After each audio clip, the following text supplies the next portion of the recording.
All right, get ready for this one. We're going deep today, back to the very beginning of sound recording and radio. Sounds fun. We'll be exploring the life and work of Valdemar Poulsen, Ah, Poulsen. Danish engineer, really a pioneer, whose inventions set the stage for so many of the technologies we basically, well, can't live without today. Yeah, totally. We've got all kinds of sources for this one. Biographies, patent details, historical accounts, trying to put together a complete picture of this guy tinkering away in a time when these technologies were, well, just barely imaginable. And it's amazing to think about, isn't it? Poulsen, working in the late 1800s, I mean, he was laying the groundwork for things we take for granted today. Totally. Cloud computing, Yeah. streaming music. It's Yeah. mind-boggling, really. These inventions weren't just, small steps forward. They were huge leaps, changing how we interact with information, with each other. The whole thing. It's huge. Paradigm shifts. So who was this guy? Yeah. Let's start there. Valdemar Poulsen, born in Copenhagen in 1869. His father, a Supreme Court judge. Can you imagine the expectations? Wow. But Valdemar, he wasn't drawn to law books. Not really. No. Instead, he dove headfirst into the world of science engineering. The hands-on stuff. I get that. He actually started studying natural sciences at the university. Oh, wow.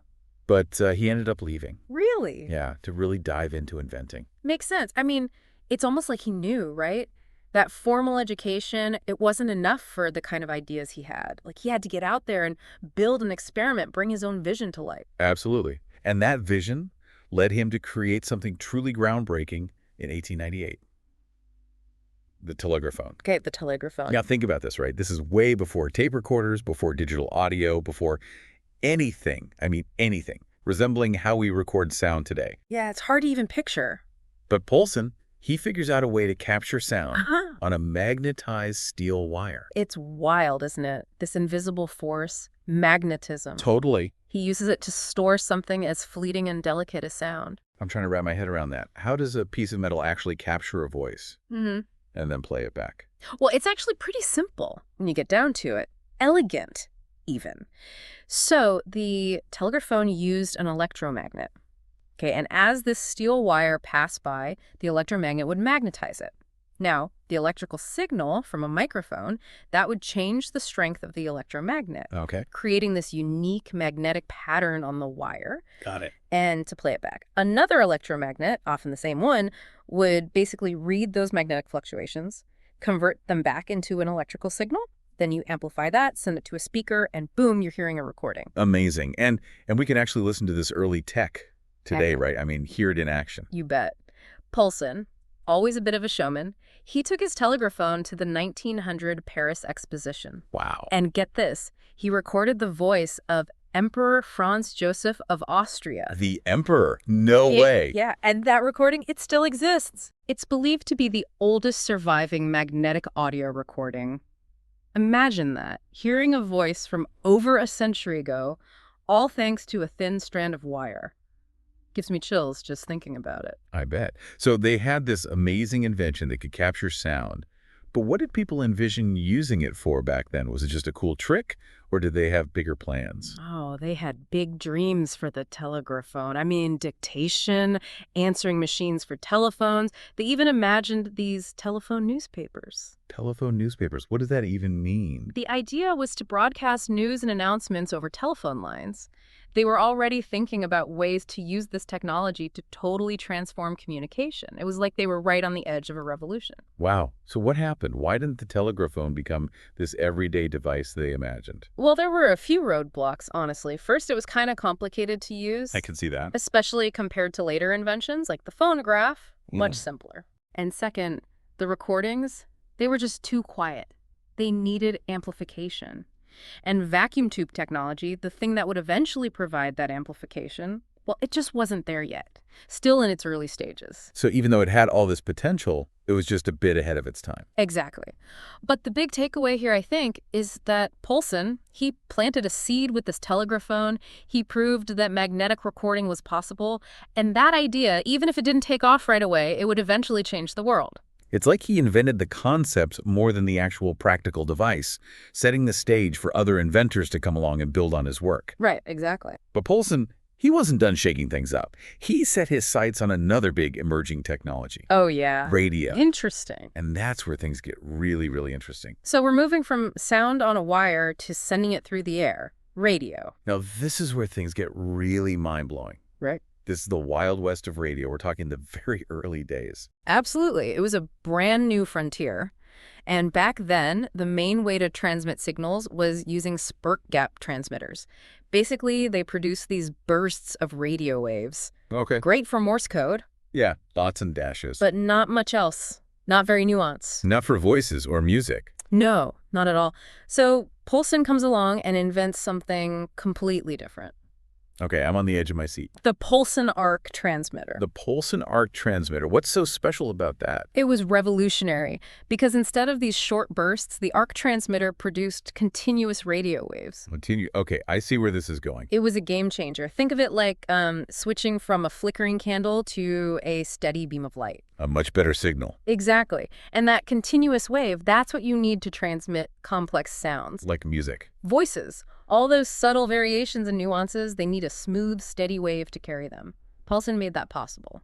So how did he do it? This sounds complicated. Was it some super secret formula? It was clever, that's for sure.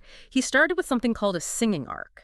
Basically an electric arc that could produce a high-pitched tone. Okay, I've heard of those. But then he took it to a whole other level. How? He added a hydrogen atmosphere and a really strong magnetic field. And that allowed the arc to operate at much higher frequencies. And guess what?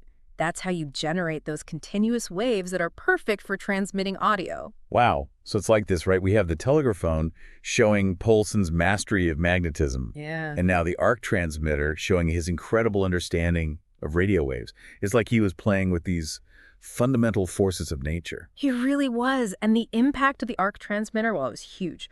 Right away, he started smashing distance records for radio transmission. Oh, really? Oh, yeah. In 1907, he sent a signal from Lyngby, Denmark, all the way to Newcastle, England. How far is that? Over 300 miles. That's incredible for the time. It was unheard of. And then, get this, he manages a wireless telephone call over 145 miles, all across Denmark. And he did it using a fraction of the power we use today. Wow. It's amazing how far he was pushing this technology back in the early 1900s. Oh, he wasn't done. By 1910, he was transmitting even further. How far? Almost 300 miles connecting Los Angeles to San Francisco. Imagine that. And there are even reports of music being transmitted from Berlin and received clearly in Copenhagen. Berlin to Copenhagen. How far is that? Over 200 miles. Transcontinental communication in the early 20th century. People must have thought it was magic. It's like something out of a science fiction novel. Yeah. I bet the military and, well, anybody in the communications industry was going crazy over that. Absolutely. The Federal Telegraph Company in the United States, they saw the potential right away. They licensed Poulsen's technology for their own long-distance radio telegraphy. It was a major win for him, and it showed just how important his invention really was. So it sounds like Poulsen's arc transmitter was the key. Like he unlocked the door to long-distance radio communication. In many ways, yes. But technology never stands still. In the early 1920s, a new invention came along. Uh-oh. The vacuum tube. Ah, the vacuum tube. I know that was a game changer for electronics, including radios. Was this the end of the road for Poulsen's big inventions? Well, not exactly. It's true that vacuum tubes, they became the standard, but Poulsen's arc transmitter was really important, you know? Yeah. It was a huge step, proving that long-distance audio transmission, that it was really possible, and that opened up so many possibilities for the future of radio broadcasting. Like I said, the Wild West of radio. Exactly. So even though his specific invention wasn't the one that ultimately took over, you're saying his work had a huge impact. Oh, absolutely. I mean, think about it. Everything from those old-timey radio shows to podcasts like what we're doing right now. Oh, yeah, true. It all goes back to those early experiments with transmitting sound. Okay, I'm starting to see the bigger picture here, the scope of Poulsen's impact. It's not just about the inventions themselves, right? It's about the ideas. Exactly. Those seeds he planted. That blossomed into, well, basically entire technological ecosystems. Right. So let's go back to that, back to those foundational ideas. Let's start with the telegraphone. No. Magnetic recording. Remember, Poulsen figured out how to capture information, sound in this case, as a magnetic pattern. Right. And that's the basic idea behind data storage. Wow. You're saying those old steel wires Poulsen was using, they're like the ancestors of modern hard drives. Exactly. Same basic concept. Of course, the materials have changed, the methods have evolved, but the underlying principle is the same. Using magnetism to store and retrieve information. That is wild. Seriously, I mean, think about it. Huge data centers powering the internet, the tiny little memory cards we use every day, Yeah. even how our computers start up. Crazy. It goes back to that core idea that Poulsen was working on. So Poulsen's legacy isn't just sound recording. Nope. It's the digital age, really. It is. Okay, now what about the arc transmitter? How does that fit in with all the technology we use every day? Okay, yeah, good point. Well, the arc transmitter was all about those continuous radio waves, right? Yeah. And those waves, those are how we do wireless communication.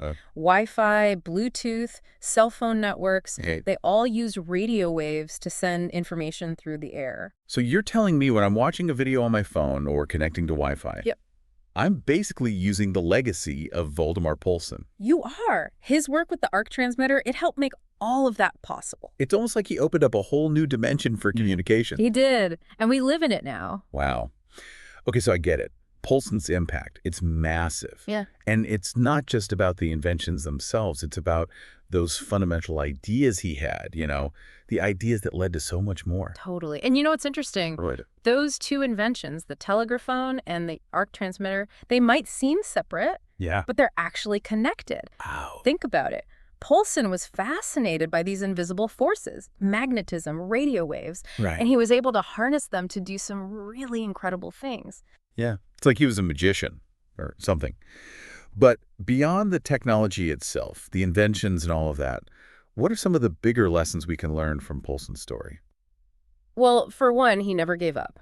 Right. I mean, he faced so many obstacles, so many setbacks, but he kept going, kept believing in his vision. That's a powerful lesson. It is. Never give up on your dreams. Right. And, another lesson. Yeah. Poulsen's story shows us how important it is to be curious, to experiment, to explore new ideas, to try new things.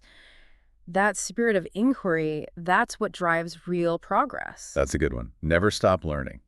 Never stop asking questions. Exactly. And look, we're all standing on the shoulders of giants, right? The technologies we use today, they're the result of so many people like Poulsen, people with big ideas, and the dedication to see them through. It's really inspiring when you think about it that way. So next time you're listening to some music or sending a text message or video chatting with a friend, take a minute to think about all the people who made that possible. It's a pretty amazing story. It is.